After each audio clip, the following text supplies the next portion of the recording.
Come, traveler, take a seat by the fire and hear my tale.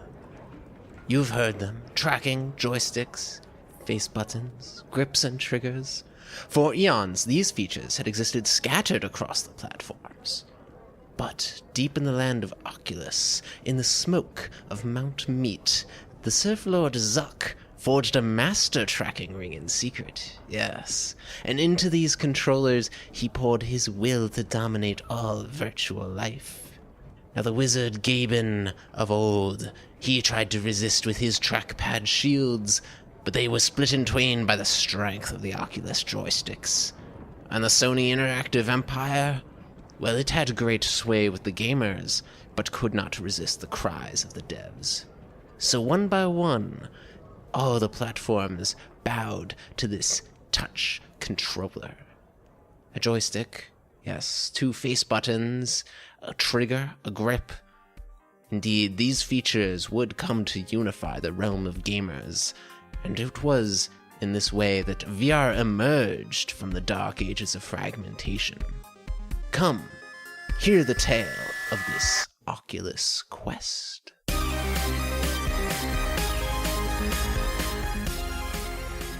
Hello and welcome to Head-Mounted Destinations, a podcast about virtual reality and VR game development. We here provide our perspective as game developers, and we provide a peek behind the curtain for anyone who is interested in how VR games are made. I'm Matt, and I'm a gameplay programmer. And I'm Carlos. I'm a game designer. Today we're talking about how VR hardware impacts design, both in terms of constricting it and introducing new possibilities. And we're going to be talking a little bit about the future of hardware and where it might be going.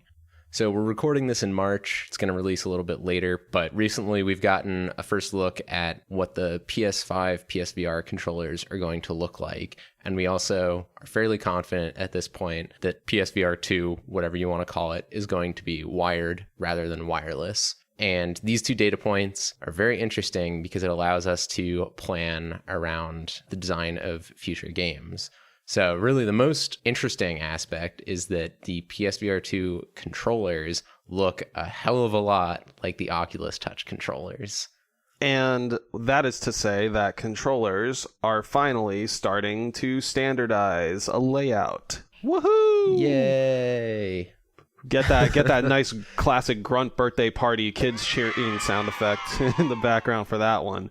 So what we mean by controllers are starting to get more standardized is that, let's say, I think it's the Valve Index controllers, the Oculus Quest / Touch controllers, they call them the Oculus Touch controllers, and now the PSVR 2 controllers are following a similar form and button layout. And that is to say, it breaks in half, rather, the traditional modern gaming controller. So take a Xbox or a PlayStation controller and then split it in half with a katana.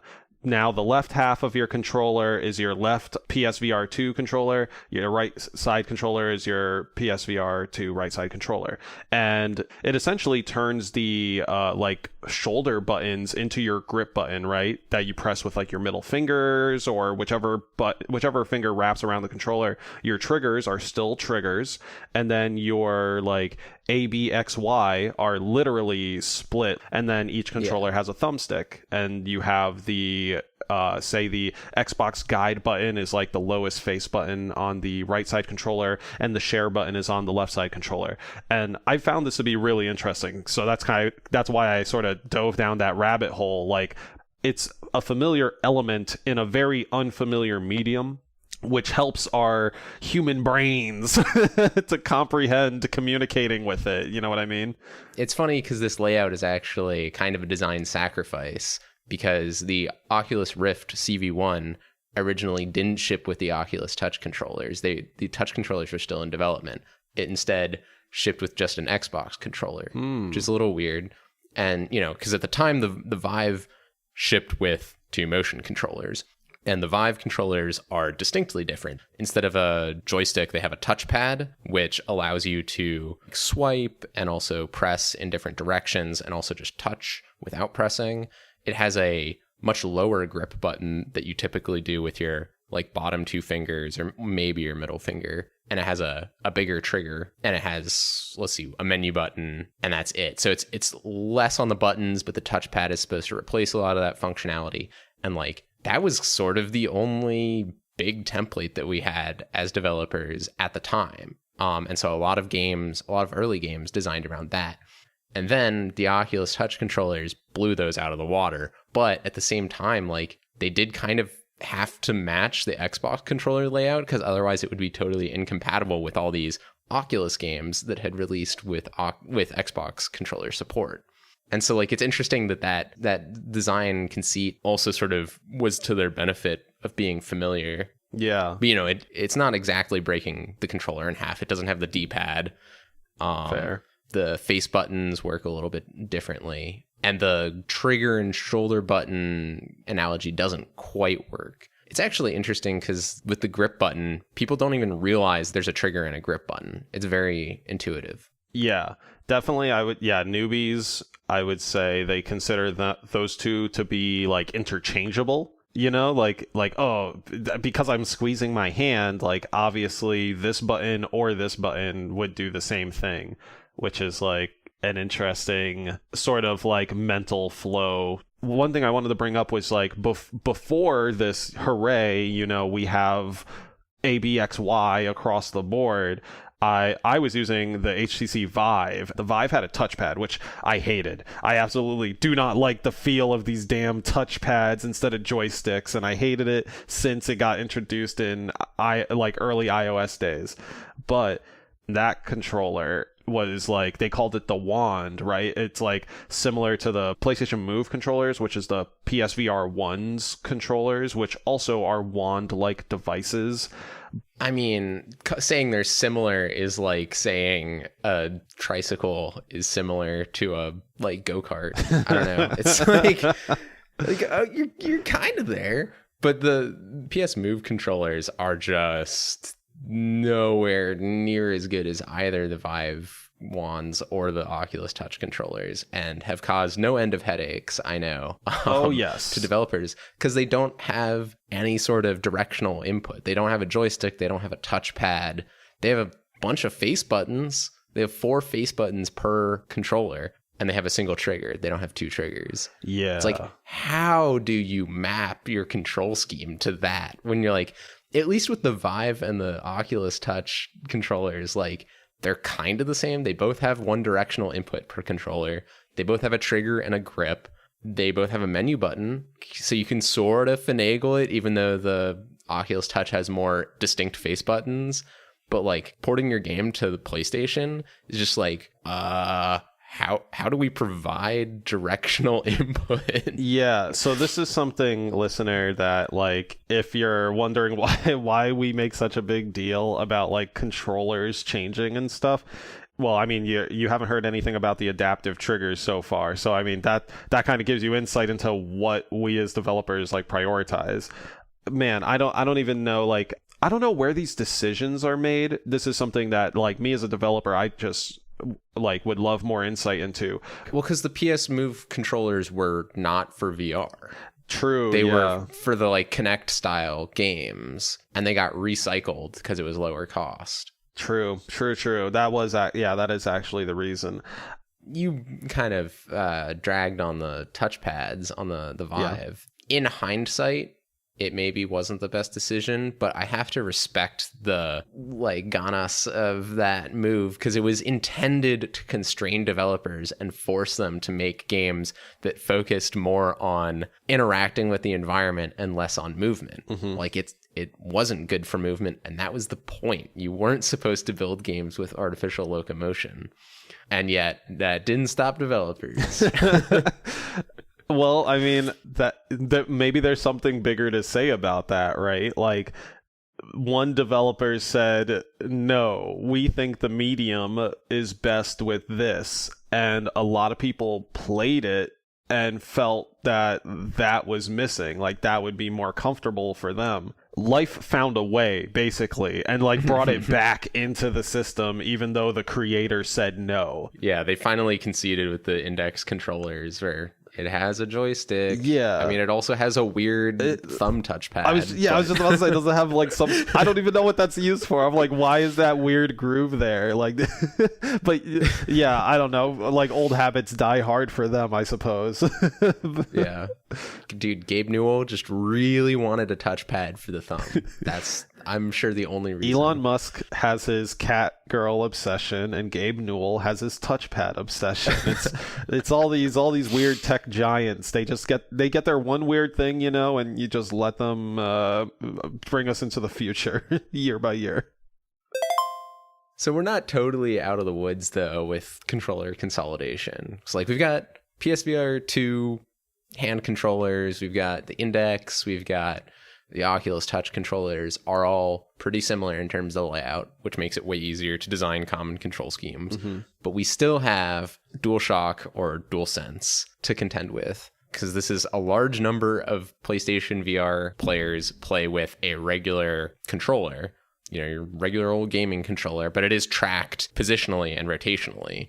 And so we still have to adapt to that control scheme. But it's a lot easier than, I think, adapting to different hand controller layouts, because the Oculus Touch, whatever layout you want to call it, is kind of a controller split in two. And so a controller is like those merged, and you can get a lot of the same inputs, but the player's hands are stuck together. Yes, and sometimes this presents a challenge when, say, your VR first game is about doing things with your hands, and at times you need to split your hands, to you're operating a switchboard, let's say, and you want to like individually grab different plugs with each hand. You would do this easily in VR, but then as a developer and as a player, you'd have a bit of a harder time translating that to a controller. Yeah. So like as an example of just how constraining and like how much you have to alter your control scheme especially when you're designing around first gen PSVR stuff, is like on Battle Wake. The main thing that you're doing is you're steering with a wheel and you're aiming and shooting. So instead of, doing the simple from a developer side and just like treating the DualShock as if it was two motion controllers together, we instead made the joystick steer the wheel, so you didn't have to touch it with your hands, and then you aimed with the controller rotation and pulled the triggers to fire with both hands. And that's still not as good as having two hands and you can fire independently. But it's like, just because you have the same buttons and the same amount of like input leeway doesn't mean you can have the same control scheme. And with like the PS Move wand controllers, dear God, like you have to have one face button that's like go forwards, and it goes forward in whatever direction you're pointing the controller or something, instead of a joystick. Yeah, or like in Blood and Truth, you have these like predefined points that you can go to, so you end up just pointing your controller and pressing that like move forward button, and you sit as you just slowly slide along a rail to the next point. And that just feels, I know you say you don't like artificial locomotion, but like that feels so much more awful compared to just being able to freely move around with a thumbstick. Like, I mean, I disagree with your point about Blood and Truth. Okay. I don't know if we want to get into this, but like I played that with the DualShock. Yeah. And like, wait, you played it with the DualShock? Yeah. Okay, we had really different experiences then. I'm not gonna play with the PS Move. Oh my God. But like, it would have been really, just because of the fact that PSVR is not a super amazing user experience, in my opinion. It's front facing only, and like the tracking is pretty shabby. Actually, real quick, because you mentioned that, that's something that I wanted to mention earlier. When developers are making games that are VR that are coming out on the Sony platform, if I recall correctly, there's a rule that like you can't demand the player stand up. Like all of PSVR games must be playable sitting down. I remember hearing that and it being like, okay, this is gonna like limit things a lot. Like it's as limiting as the controller itself, I feel like at times. Like I don't know how I would play Super Hot from a sitting down you know? Yeah, is Super Hot on PSVR? Yes. Now I want to see My friend how wasn't the heck that works. My friend wasn't too in the VR, and then one weekend he was like, "Bro, I played Super Hot on my friend's PSVR, and I get it now." You're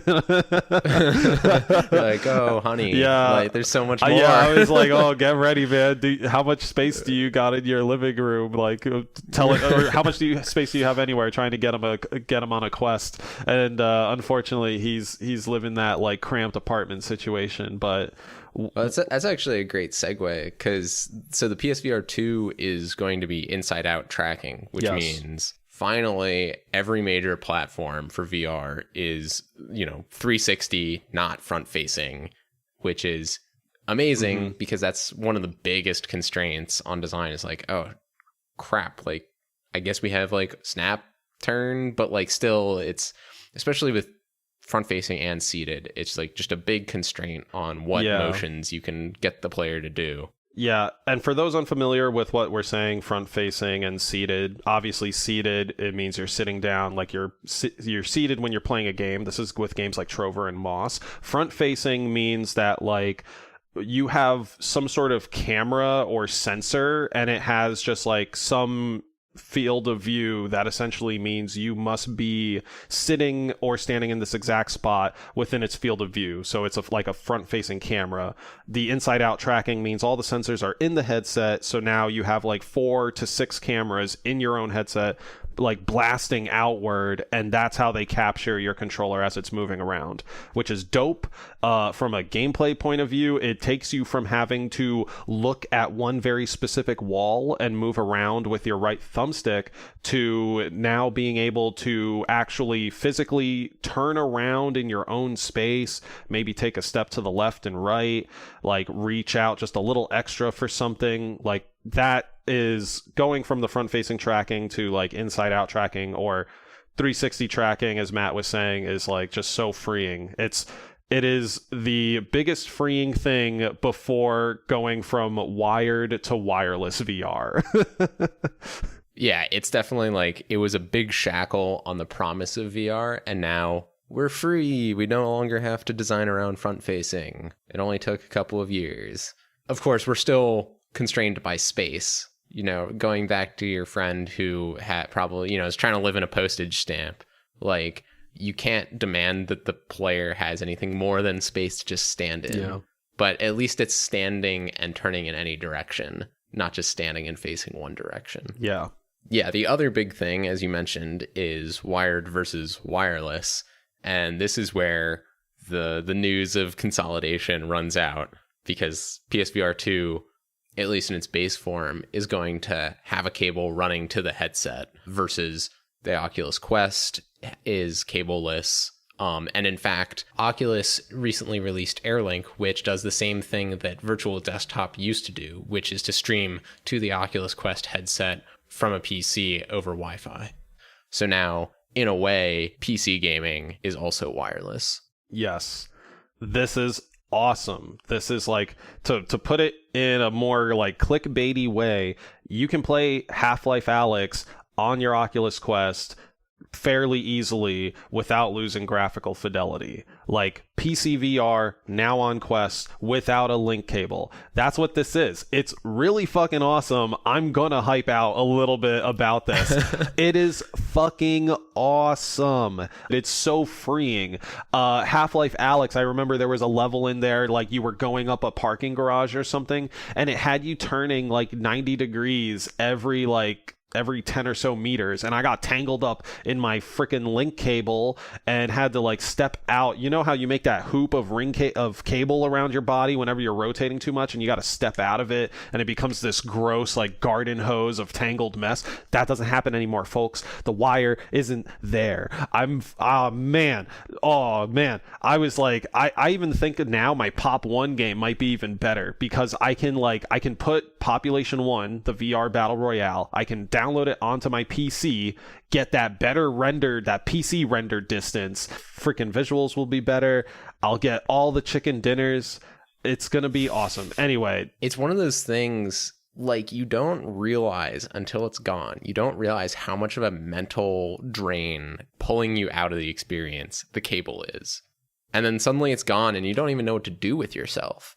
So you're like, I'm still snap turning. Why am I still snap turning? Yeah. I can just turn. I remember telling some of my friends, like, I'm literally having to train my brain to stop snap turning, to actually turn my real body. Yeah, design of games has been totally constrained by the idea of like, you don't want to force the player to rotate a bunch because they gotta navigate their cable. Yes. Yeah, but you can't even design for that currently, right? So like we're super hyped on this. We love that this tech is finally here and it's allowing us to play dope games in a very comfortable, immersive way. But it's already hard enough to like get people to like learn about VR. So as developers, we have to think about the person who doesn't want to put in the effort to do any of this stuff. The person who will play the out of the box PSVR 2 that has a cord hooked up, or the person that will take their Oculus Link cable and hook it up to their Quest to play your game. And trying to design for both those people is, you know, it's a challenge that comes with the job. We have to make conceits in design for them, such as, you know, maybe laying off of spiral staircases and leaning more on elevators, right? Or escalators, anything that like doesn't really force the player to turn around a whole bunch, or if it does, it's more artificial. There is hope, right? I mean, it took 5 years for the Oculus Touch controller standard to standardize across the industry, but it happened, and I think in another 5 years everything will be wireless. Oh, certainly. That will definitely be the VR standard. I did want to stick on this for a moment. Like, what do we think the standard VR, let's say the 5 years from now, standard VR is? And like, I would say it would be inside out tracking is like a major feature. Another major feature is wireless. And then having a third major feature leaning towards sharing. So like having something that improves the streaming or like mixed reality experience. When I went to GDC in 2019, there were a couple of people that were saying, you know, what are the hurdles to VR right now? And they said a lot of the same things. It's like cost, the friction of like, oh, I got to put on the headset, I got to adjust it, I got to deal with all these fucking wires, I got to calibrate. The like quality of the content and the quantity of the content, the comfort of the headset, poor initial experience coming in, market fragmentation in terms of controller layouts and all this, and what's compatible with what, and then space. You know, I need space in order to play. And we've solved almost all of those in the intervening 2 years. There is more content and people are getting more aware of it. The friction has been significantly reduced. It's a lot of just put on the headset and go. We're learning to make better quality content. We're learning how to build experiences that introduce people to VR successfully. And the market is aligning on these controller standards. And the last barrier, I think, is space. And that's not a barrier that we can overcome easily. So I think what we're going to see in the next 5 years is people actually learning to design more VR first things that take advantage of what we have and aren't leaning back into VR experiences that are people trying to port flat screen experiences to VR. And I think we've seen some experimentation of what happens if you just think from the ground up for VR. But I think more of those will start winning out and those ideas will filter out of like, do I need to make artificial locomotion, or how intricate do my interactions need to be? What does enemy design look like when you're speaking purely from VR? Is it a lot of shooting enemies, or maybe it's more about actually striking them in specific points? Whatever. I think that's going to be the real progress. Like, we've solved all the technical issues. All that stuff's out of the way. We just need to actually like make full use of what we have now. Right. So would you say more games like I Expect You to Die? Because I know that game is like, you know, it uses the immediate area around you like pretty well. Or would your idea of like using the area around you, would that also fit into the whole like use joystick to move around because, you know, you only have like that standing space? If I had to point to a recent example, I would say Phantom Covert Ops. It's a stupid concept, accept the fact that it's in VR, right? It's like, oh, you're like a tactical kayak man. That's the dumbest thing ever. But it makes so much sense from a VR perspective. So you're saying it takes advantage of using the player's body, right? Like on a controller, if you were playing a typical controller game, there would be nothing special outside of the novelty of like rowing a kayak as a video game character. But in Phantom, because you are physically rowing a kayak, and that's an experience that, you know, might take money or too much effort for your regular everyday person, that is like taking good advantage of VR. Yeah, exactly. Like, instead of trying to translate what we've seen in terms of these like big action games or whatever into VR, we're building things that are maybe smaller but are more immersive, for lack of a better word. Like, think Blast On. Blast On doesn't make any sense as a regular flat screen game, but as a VR game, it's the most natural thing. It's like, of course you're dodging in this like small constrained space and like bending your body in weird ways and like looking around trying to look for the next weapon that spawns. Or Super Hot VR, it's like, oh, time moves when you move, but it's actually me moving, right? It's how fast I'm moving my hands. Yeah. And I've got this like I'm in the Neo experience. It's not some abstracted thing. Compare those examples with, well, we were talking about Cosmo Dread, where it's like very much, I could see that being played on a flat screen where you're like wandering around a space and you have an inventory system and you're getting items and plugging them into a recycling system. And it's like all these mechanics we've seen and they just happen to be implemented for VR. Right. I think we're going to see less of those games succeeding, and we're going to see more games that actually do something new with VR. And I think it's an audience issue. Like, there hasn't been enough of an audience to make it worthwhile in a lot of cases to do something novel. But now there's so many people on the platform thanks to the Oculus Quest and the Oculus Quest 2. Like, you can do it. Right. Quest 2 and, well, I'll say Quest in general, Quest 1 and 2, plus PSVR make up the bulk of the market of VR headsets out there, if I recall correctly. Basically, that means that if you want your game to succeed, it has to be on at least one of those two platforms, right? And optimally, you want it on both those platforms, and they aren't as powerful as PC VR. We've like mentioned that time and time again. And now still you have to consider like the wire situation. So, but while things are blowing up and like we get more VR users, and I'm loving the influx of like people getting into VR and finally like spreading the good gospel on it, we ultimately cannot just design for Quest 2. We're going to have to deal with PSVR 2, its wire, and potentially whatever tracking issues it has.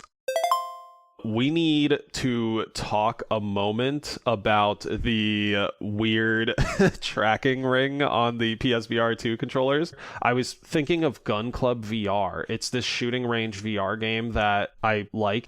I actually would play that a lot, like at in hotel rooms, or like if I just had like a solid 15 minutes to hang out. Anyway, this game, Gun Club VR, has a lot of like intricate gun reloading interactions where your hands have to be close to each other. I wonder if a game like that can work with these PSVR 2 controllers because of the weird tracking globe, essentially, that it puts around your hand. Like the Oculus Touch, they usually had the ring go up and around the face button area, right? But these new controllers now just go around your entire hand, which seems a little safer from if I get close to punching the wall, like at least this thing's going to be around my hand and it's not going to be some like weird phalange that just gets like snapped off. But it seems like I won't be able to bring my hands too close together to do those cool gun reloads. Have you like thought about that at all? I don't know if there's a good way to put a tracking ring onto a controller. I mean, if you remember the CV1 controllers, the original Oculus Touch controllers, the ring went down around your hand. And then the new ones, because they had to be built for inside-out tracking, the ring went up so that it would be visible to the cameras. And now these are around your wrist, and they like sort of swoop back. All of those constrain certain motions. There's no perfect solution as long as you need to put a tracking ring on. However, that being said, I like this solution more than I like the current Oculus Touch controllers. Because at least from the images, it looks like it puts the center of gravity more into the palm of your hand, which was something that I loved about the original Oculus Touch controllers, was that it didn't tilt your hand in any direction when you held it. It was just solidly, the center of mass was in the center of your grip. Whereas the new Touch controllers, they're lighter, so it's less of an issue, but the center of gravity is above your hand, and so it tilts your wrist down because that tracking ring is trying to fall forwards. And I think that just makes the ergonomics a little more awkward. So I actually like this design better than I like the current Touch controllers, but we'll have to see about the weight of them and also those adaptive triggers. How much is that going to play into how they feel? And then there's also any haptics that they might have. That's also an important thing that it's just impossible to judge from images. Yeah. I know a couple of devs who are already very intrigued to see what happens with those adaptive triggers. Smash cut, white text, Zack Snyder style, epilogue. The one thing I wanted to talk about that we didn't quite get to is the face factor, the impact on the face. So something I've heard a lot from people who wear makeup is like they don't want to put the VR headset on because it's going to mess up the thing that they spent like an hour or however long, putting on their face. Maybe that is like the third missing pillar, is like past that barrier hardware wise, like make this VR in a way that doesn't smear my face or do something to my face, that also maybe doesn't like get germs potentially transferred onto the headset. Like figuring that out, I think would bring in a whole new market of people, which would introduce a cool new view into the content marketplace. So that's something that I'm very excited for. I do not have any idea of a solution, and I've been thinking on this on the back burner for weeks. If I had to project way into the future and really just enter totally making things up territory, I could definitely see it going in a direction where the display and input is decoupled from the actual processing and the content. Because it used to be that VR was a little bit of a peripheral. Like you would plug the headset into your computer and run games onto the headset. And now it's combined in the effort to make it low cost and portable, easy to use, etc. The processing is built into the headset with the Quest.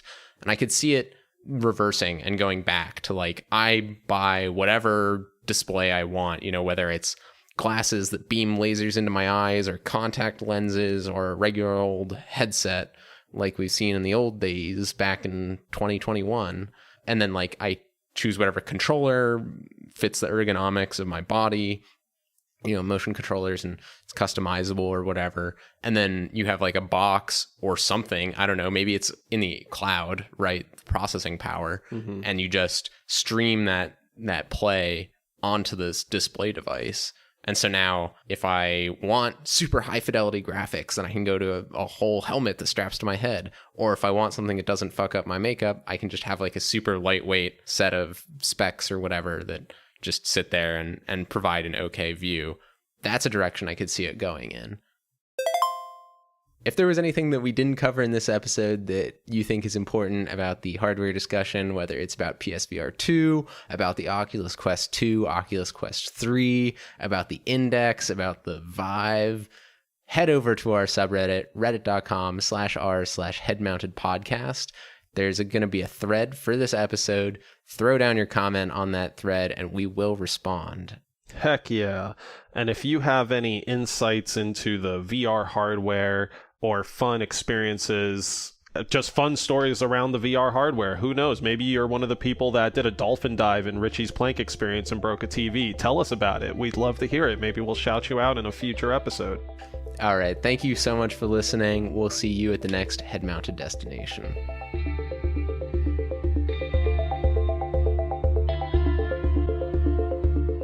If you liked this episode and you want to hear more episodes, visit our website, headmountedpodcast.com, and sign up for our email list so you can get notified as soon as new episodes come out. You can also listen to the show on YouTube, Spotify, Stitcher, or Apple Podcasts. If you want to discuss this episode or you want to suggest future topics, do so on our subreddit, reddit.com/r/headmountedpodcast. If you really want to prove you're a fellow traveler, tell other wanderers about head-mounted destinations. Thank you so much for listening. We'll see you at the next destination.